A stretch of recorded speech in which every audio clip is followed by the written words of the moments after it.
Nah, jadi kalau saya sampaikan, saya tidak munafik. Yang kita lakukan ini, meskipun kita membawa nama besar Indonesia kepada dunia, dengan mimpi dari Presiden Soekarno tentang maskapai Indonesia ini, saya tidak munafik. Saya tidak bekerja untuk negara.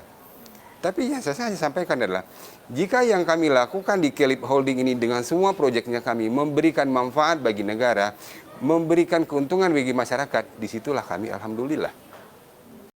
Mencoba mengkaji lebih dalam lagi tentang regulasi ini, di mana sebuah operator yang akan mengoperasikan jenis pesawat yang belum tervalidasi di Indonesia, maka kita harus melakukan validasi.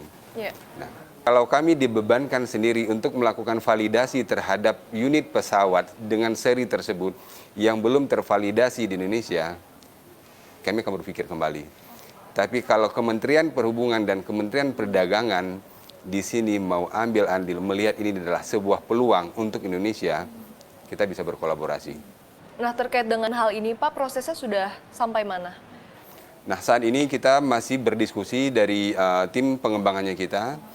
Kita masih intens terus berdiskusi dengan beberapa lessor pesawat, dengan Airbus dan juga dengan Boeing. Nah, minggu depan Direktur Boeing akan datang ke Indonesia mengirimkan utusannya, karena mungkin dengan gejolak Amerika saat ini, nah ini kan ada satu peluang juga di mana Indonesia berencana untuk meningkatkan impor dari Amerika Serikat. Nah, di sini juga kita mencoba membuka diri untuk pemerintah mengambil beberapa porsi dari Amerika yang bisa kita ambil untuk akan kita gunakan di Indonesia Airlines nantinya, baik itu dari armada pesawatnya, dari Boeing, ataupun dari beberapa peralatan-peralatan lain yang akan kita gunakan teknologinya itu di bandaranya kita. Kalau kita bicarain lagi nih Pak soal optimisme, ini kan saat ini guncangan tidak hanya dari domestik saja Pak, tetapi juga dagang, meskipun katanya Trump sudah mulai melunak begitu ya, namun kemudian China membantah hal tersebut. Nah, kalau dari sektor aviasi sendiri, bagaimana Anda melihatnya Pak?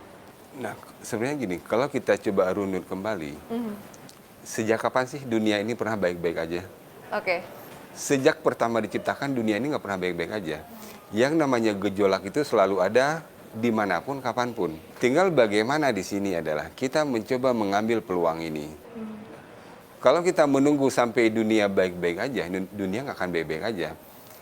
Kalau semua investor kami, semua partner kami menunggu Indonesia baik-baik aja, kita nggak akan pernah melakukan apapun. Karena sampai kapanpun dunia ini nggak akan baik-baik aja, Indonesia nggak akan baik-baik aja. Tapi di balik ketidakbaik-baikan ini, nah kita melihat satu peluang, apa sih bisa kita kerjakan? Apa sih sumbangsi bisa kita kerjakan? Nah, jadi kalau saya sampaikan, saya tidak munafik. Yang kita lakukan ini, meskipun kita membawa nama besar Indonesia kepada dunia, dengan mimpi dari Presiden Soekarno tentang maskapai Indonesia ini, saya tidak munafik. Saya tidak bekerja untuk negara. Tapi yang saya hanya sampaikan adalah, jika yang kami lakukan di Kelip Holding ini dengan semua proyeknya kami memberikan manfaat bagi negara, memberikan keuntungan bagi masyarakat, disitulah kami alhamdulillah. Kami bukan orang munafik semata-mata hanya untuk negara dan masyarakat. Enggak, kami berbisnis di sini. Nah, peluang yang terlihat nih Pak dari situasi saat ini? Nah, peluang yang kita lihat dari saat ini adalah potensinya itu sangat luar biasa.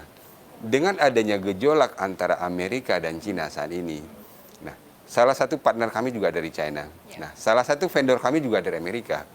Nah, kami berbicara dengan mereka, apakah kalian akan berkonflik? No, kita berbisnis di sini. Nah, jadi ini kita ngelihat ada perang dagang antara negara dengan negara, tapi kan bukan berarti